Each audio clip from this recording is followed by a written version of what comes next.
Not sure if I accidentally paused the video there a second or anything, but it's my first time using Camtasia, so I expect you to cut me at least a little bit of slack, and let's start talking about logic.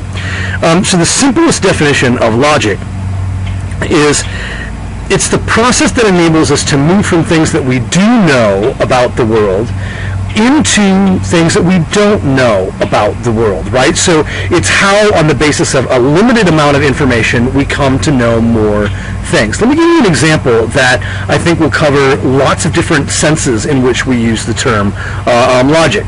When I was in high school, we did a science experiment, and what we did is we took a test tube and we put a substance in it that we knew to be hydrochloric acid, okay? And then we added to the test tube a substance that we knew to be zinc. Now, this begins with things that we know.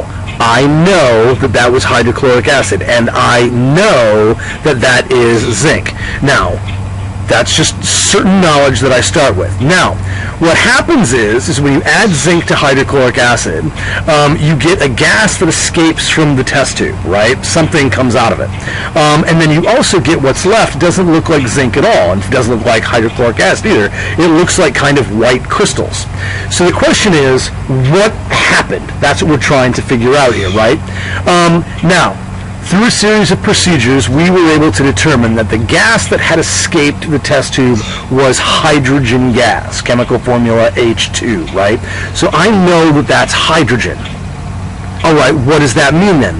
On the basis of these things that I know, right, okay, that I started with hydrochloric acid, that I started with zinc, right, that now I have hydrogen gas, okay, these are all knowns. What I don't know is, what are those white crystals? Well, there are only three elements present: hydrogen, chlorine, and zinc.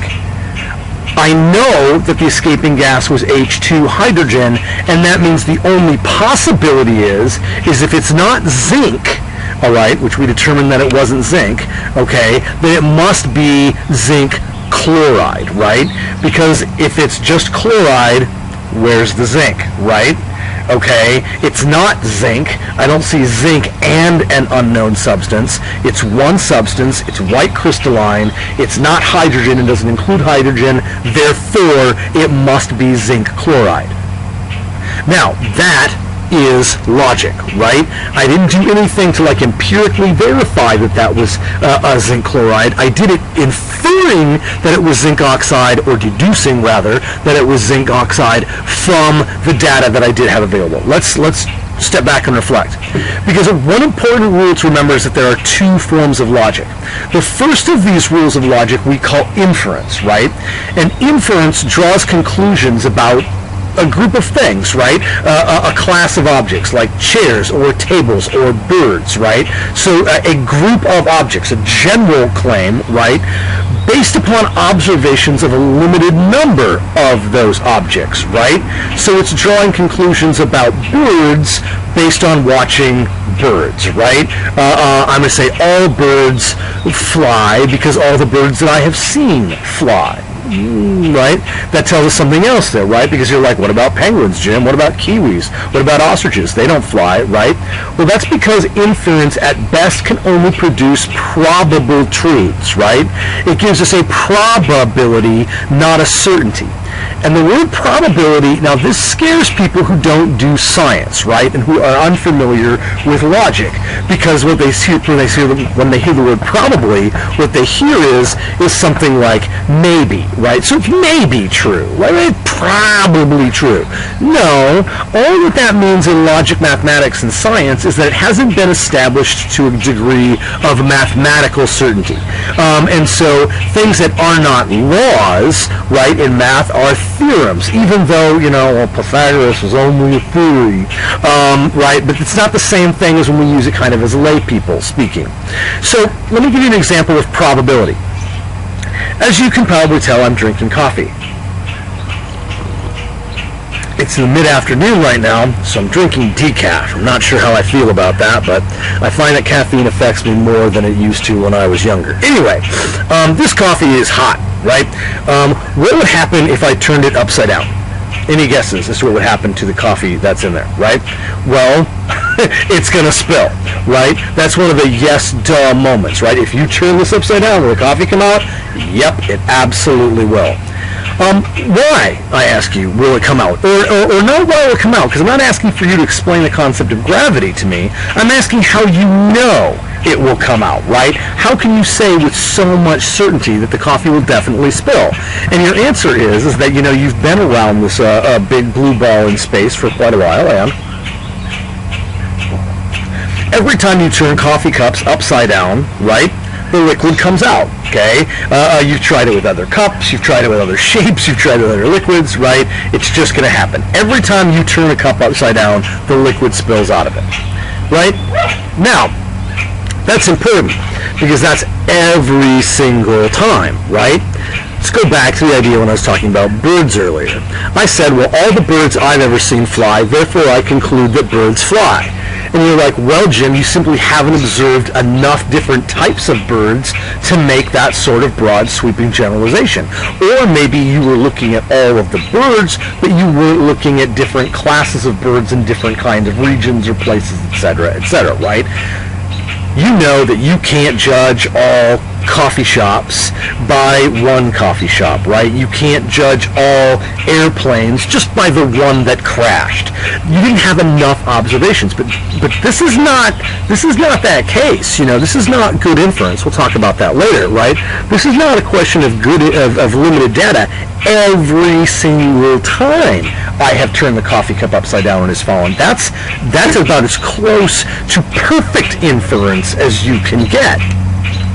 Well, not when you consider the possibility that one might tip a cup over an infinity of times, right? And that in a universe that in which, you know, there's a concept of limitlessness, right? That the number of possible observances are therefore limitless in terms of the amount of times I could do that experiment, right? So even if I took all the people and all the coffee cups that have ever been tipped anywhere in history, right? Not just mine, and put them together, it's still an infinitesimally small fraction of infinity, right? In the same way that if there were, you know, a million marbles right here, you couldn't judge 10 or 12 of them and say, on the basis of this, I conclude they're all blue, right? That would be ridiculous based on the number of marbles we have. Well, the same thing is true in this. And you're like, I can see it, right? You're like, all right, well, come on, how many more examples do you need? Exactly. Probably doesn't mean maybe, okay? And I promise you, I'm not suggesting that you pour coffee on your lap. You'll hurt. And potentially ruin your pants. But the point is here is that when we're talking about mathematical and scientific levels of precision, we use that term truth very, very precisely, and we don't call it absolutely true unless we've established that it is absolutely true. And then we call it a law, not a theory. And we say it is true, not probably true, okay? So just because you see inference doesn't mean you can be like, well, that's bad types of reasoning because it's only the probable truth one. That's not it at all. Without inference, we'd have no science. And we'll talk about that more, like I said, later. Okay, so yes, the coffee will spill out, but it's still only a probability. That's important. Now, there's two forms of inference. They're essentially the same, but we can talk about them in slightly different ways. The first way is the way of what we generally associate with the hard sciences, and that is from observations to general principles, right? So I watch the stars move across the sky, and of course there is an infinity of possible movements, right, and impossible times that it could go through, but based on my observations, I'm going to make general principles about the motion of the heavens, right? We know that the Earth is the third planet from the sun, and how fast it's moving and all of this kind of stuff, not because we've gotten out and clocked it with a radar gun, right? But because we were able to calculate its motion relative to other objects that we were watching and observing in the sky, right? So we observe things, we make general principles. We do this about No, all of the hard sciences. We also look at sample populations to whole cases. Now, this is something that we often see in the form of like surveys, and something that's more commonly, although not exclusively, associated with the softer sciences like sociology and what some people would think of in terms of communication studies, right? So both of these are different forms, right? And remember, a sample population is still a form, or a survey is a sample population, but it's a form of observing a group of people, right? Is to observe things about them. What you're observing is how they answered a particular question on a particular form, right? Or the way that they went about doing it. So this is something that we associate very much with the sciences, and these are the two types that we use them. And we'll talk more about this, I think, when we go into more detail about science at some point. Now, the other form of logic is deduction. Now, deduction differs from induction or inference in the idea that, you know, what is deduced is necessarily true under the circumstances specified, right? So let's go back to my test tube experiment and talk about that, because how I arrived at the conclusion that that was zinc chloride was operating through a process of deduction, right? So if only 3 elements were present in the test tube, and those 3 elements were hydrogen, chlorine, and zinc, right? And if the hydrogen is no longer in the test tube, then the conclusion must be that this is both made of chlorine, and zinc, right? That those are the only 2 elements left. So whatever it is a combination of chlorine and zinc, right? Now, if chlorine and zinc are together, right, if they're connected, and if they only appear together as the chemical formula ZnCl2, right? And these are established. These are things that I know to be true. If both of those things are true, then this substance is ZnCl3, right? Or zinc chlorine. Okay? And that means I can infer that this took place. That for every 2 hydrochloric atom molecules that were added to 1 zinc molecule, it was produced 2 hydrogen atoms and 1 ZnCl2 molecule, right? And you're all like, well, yes, that's logically what had to have happened there. I can deduce that this is what took place, this chemical formula, from the data that I was given, right? Okay? This is actually supposed to be a deduction there, right? But anyway, right? This is a form of deduction. Now, if I were to argue, all right, that every time, let me back up a second, because now, yeah, right, okay, I can deduce, when I look at this, by the way, all right, I can deduce that this is what happened in that test tube, knowing what I know. Inference, though, is this going to happen every time I put zinc in with hydrochloric acid? I've only watched it happen one time. Is it possible that next time I put zinc in with hydrochloric acid? Need more of this coffee, man. Is it possible that next time I do it, that what I'm going to get is maybe chlorine gas and a hydrogen-zinc combination of some kind, right? Is that what is possibly going to happen? Okay? In order to know that this formula is what's going to happen every time that this formula is a truism, then what I've got to do is be able to make a probable inference based on the number of cases that I've seen so far that this is not going to happen some of the time, but that it's going to happen every single time, right? So that's how deduction and induction combine in this particular experiment in order for us to learn something about the way atoms behave. Right? So this was a deductive process, whereas the ability to apply this process to many, many cases, that's the inductive process. Okay. So let's talk about logic and argumentation, right? What's the combination, the connection between these two? Logic is not an argument, all right? Remember, Arguments take place with symbols, most notably words, most notably language, right? Okay? But language is very, very complicated. It's very, very ambiguous. Whereas logic tries to be as unambiguous, as absolute and clear as it possibly can be, right?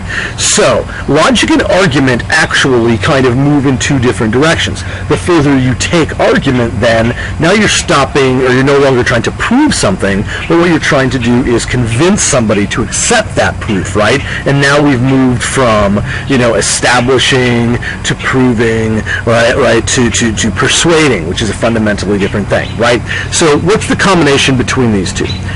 All argument in some form or another must use logic, right? It doesn't have to be the only thing. It doesn't even have to be the most important thing. But if there is no logic involved, then it ceases to be, then argument stops being an activity of reason and starts being something else, right?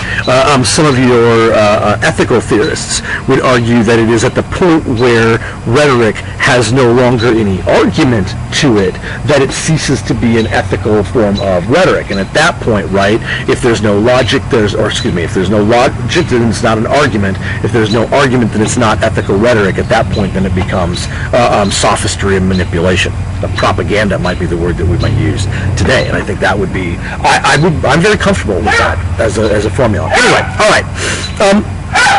Whereas logic focuses really on only one claim at a time. My dog really wants in back there. Hopefully there's a kid that will open the door. Damn animals. Right, but arguments are often many-layered and complex, right, in which there are multiple claims, any one of which could be true, any one of which could be false, but are connected together around a single conclusion, right? And so arguments have lots of different logical maneuvers happening at the same time, whereas logic tries to keep itself very focused, very, very clear, very unambiguous, and focused on only a singular proposition or question at any particular moment. Argumentation doesn't function like that. So it's basically logic with more language on steroids, right? Now we have an argument, right? And what we do as arguers is we use claims, right? Other claims that we know to be true. We apply observations, experiences, things like that, and we apply data that we have collected, and from that we draw conclusions, right? That's where the logic applies. This is where logic lives. It lives in the gap where we move from what we know to what we want to know, or want to believe, or want to demonstrate, or are trying to prove. That's where logic lives, is in the gap between what we know already and what we have concluded. Understanding logic is the key, then, to understanding good arguments. If the logic is bad, then the argument is bad. If the logic is fallacious, then the argument is unsound. And that is just really key. But also remember, one of the things that I really, really stress is that I'm not just trying to teach people to be arguers. I'm trying to teach people to be the auditors of and assessors of argument, right? And if you're being given an argument, before you go, yeah, I buy that, man, you should be able to sit down and say, does the logic work here? Is the logic that I'm being given supportive of the conclusion that I'm being asked to accept? And that's why you have to understand logic, not in its most complex, esoteric, and abstract forms, but in where the rubber meets the road, where logic meets vocalization and persuasion, right here in the land of